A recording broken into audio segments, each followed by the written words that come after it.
नमस्कार स्टूडेंट्स, मैं पुनीत हीरानंदानी हूँ, lecturer civil engineering, government polytechnic college Jodhpur. आज हम सिविल सेकेंड ईयर के सब्जेक्ट C 205 ट्रांसपोर्टेशन इंजीनियरिंग के यूनिट फर्स्ट चैप्टर फर्स्ट के एक टॉपिक क्लासिफिकेशन ऑफ रोड्स को यहाँ पढ़ने जा रहे हैं। हम जानते हैं अलग अलग मोड्स ऑफ ट्रांसपोर्टेशन होते हैं, जैसे highways, railways, Airways and tunnels.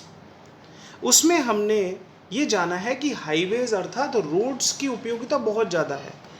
तो क्या नेसेसिटी होती है, क्यों आवश्यकता पड़ती है रोड्स की? तो देखते हैं, quick and easy transportation is the cause. Road से हमेशा क्विक, एक सरल तथा सुगम ट्रांसपोर्टेशन हमें मिलता है। दूसरा, सराउंडिंग एरिया डेवलप क्विकली। आसपास का जो क्षेत्र होता है, समाज होता है, देश होता है, जहाँ पे रोड्स ज़्यादा होती हैं उसका विकास बहुत ही सतत हो जाता है, जल्दी विकास होता है। अब रोड्स की क्या मेरिट्स हैं? Construction cost is less. इस मोड ऑफ ट्रांसपोर्टेशन को बनाने में बहुत ही कम लागत लगती है। वेरी कन्वीनियंट, हम जानते हैं रोड्स का जो मोड ऑफ ट्रांसपोर्टेशन है बड़ा ही सुगम है, कन्वीनियंट है। और तीसरा सबसे important, multi vehicle can use this mode of transportation. Cycle भी इसके ऊपर चल सकती है, तो ट्रक भी इसके ऊपर चल सकती है। सबसे बड़ी उपयोगिता मानी गई है रोड्स की। अब हम जानते हैं स्टूडेंट्स, क्योंकि हमें क्लासिफिकेशन ऑफ रोड्स को पढ़ना है, तो सबसे पहले देखते हैं क्या क्या टाइप्स ऑफ पेमेंट होते हैं, किस किस प्रकार की सड़कें होती हैं, क्या सरफेस होते हैं उनके। तो एक बतलाया गया है फ्लेक्सिबल पेमेंट तथा दूसरा रिजिड पेमेंट। ये मुख्य रूप से बांटा गया है। फ्लेक्सिबल पेमेंट का अर्थ हो गया लचीली सड़कें। उसका बेस्ट उदाहरण अगर हम समझें तो बिटुमेन की जो सड़कें होती है, जो डामर की सड़कें होती है, उसका मुख्य उदाहरण है। अब रिजिड पेमेंट की बात करें, जिसे कठोर सड़कें कहा जाता है, तो उसको समझने के लिए वो जानते हैं हम लोग, मोर स्टिफ एंड थिक होती है, ज़्यादा स्टिफ होती है, ज़्यादा कठोर होती है। इसका बेस्ट उदाहरण है कंक्रीट की जो सड़कें होती है, सीसी रोड जिनको कहते हैं। तो इससे हम समझ पाए कि सड़कें मुख्य रूप से इस प्रकार से होती हैं। अब हम बेसिक नोमेनक्लेचर की तरफ बढ़ते हैं, बेसिक क्लासिफिकेशन की तरफ बढ़ते हैं। अब according to traffic, based on traffic volume, इसके आधार पे सड़कों का वर्गीकरण किया गया है। तो सबसे पहले टाइप ऑफ रोड्स हम देखते हैं कैसी, कि भाई very high heavy traffic roads. तो इसकी क्या, कैसे हम जानते हैं इसको? तो यदि व्हीकल पर डे अगर 600 से अधिक है तो उसे टाइप 1 कैटेगरी में डाला जाएगा, वेरी हैवी ट्रैफिक रोड्स उसे कहा जाएगा। अब ये ट्रैफिक वॉल्यूम की स्टडी क्या होता है, कितना ट्रैफिक किसी सड़क से पास होता है किसी निश्चित समय कालांतर में, उसे हम ट्रैफिक वॉल्यूम स्टडी कहते हैं। तो उसके आधार पे यहाँ वर्गीकरण किया गया है। दूसरा, हैवी ट्रैफिक रोड्स किनको कहेंगे, जिसमें व्हीकल पर डे 251 से 600 के मध्य हो। तीसरा, मीडियम ट्रैफिक रोड्स कौन सी होंगी, 70 से 250। और लाइट ट्रैफिक रोड्स हम उन्हें कहेंगे जिसमें ट्रैफिक जो हो वो 70 से भी कम हो। तो इस प्रकार से हमने प्रथम वर्गीकरण देखा according to traffic, based on traffic volume study के ऊपर आधारित हमने यहाँ पर वर्गीकरण देखा। दूसरा वर्गीकरण according to tonnage, based on tonnage, कि कितना भार किसी सड़क से पास होता है, उसके आधार पर वर्गीकरण हम देख रहे हैं। तो पहला देखते हैं वेरी हैवी ट्रैफिक रोड, जिसमें अगर 1524 मीटर क्यूब से भी अधिक वजन अगर हो, vehicles per day in metre cube अगर 1524 से भी अधिक हो, तो वे first very heavy traffic roads कहलाएंगे। और उसी प्रकार से heavy traffic roads, medium traffic roads और लाइट ट्रैफिक रोड्स का वर्गीकरण यहाँ दिया गया है। अब तीसरे प्रकार के क्लासिफिकेशन की ओर बढ़ते हैं।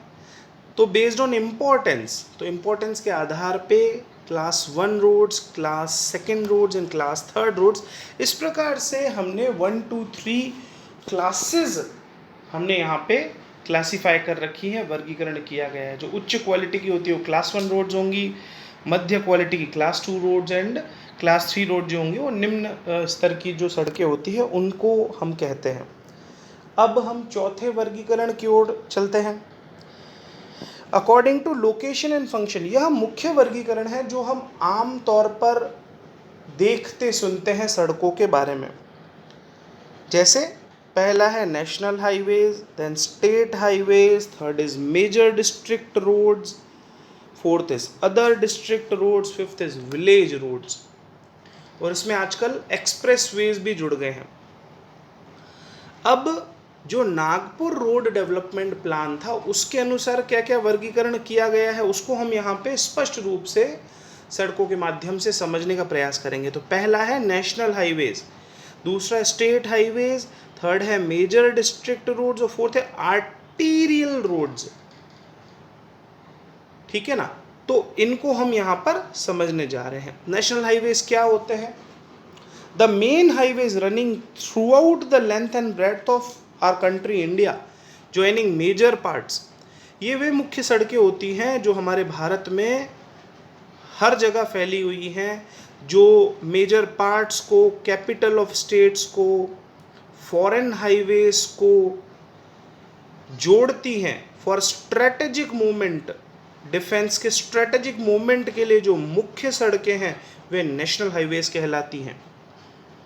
अब इसके उदाहरण के रूप में हम देखेंगे तो और स्पष्ट समझ में आएगा। NH1 अमृतसर अंबाला जो दिल्ली रोड है, बहुत ही शानदार ये है, नेशनल हाईवे है।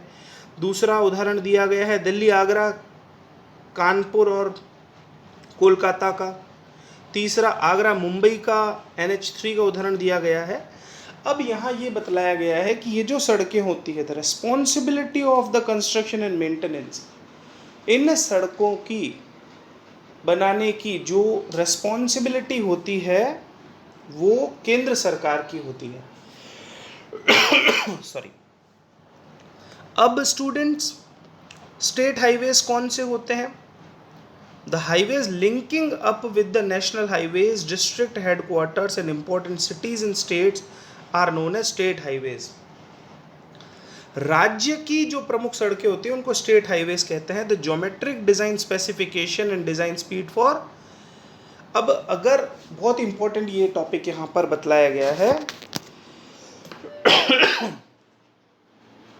The geometric design specification and design speed for national highway and state highway, ये दोनों की समान होती है।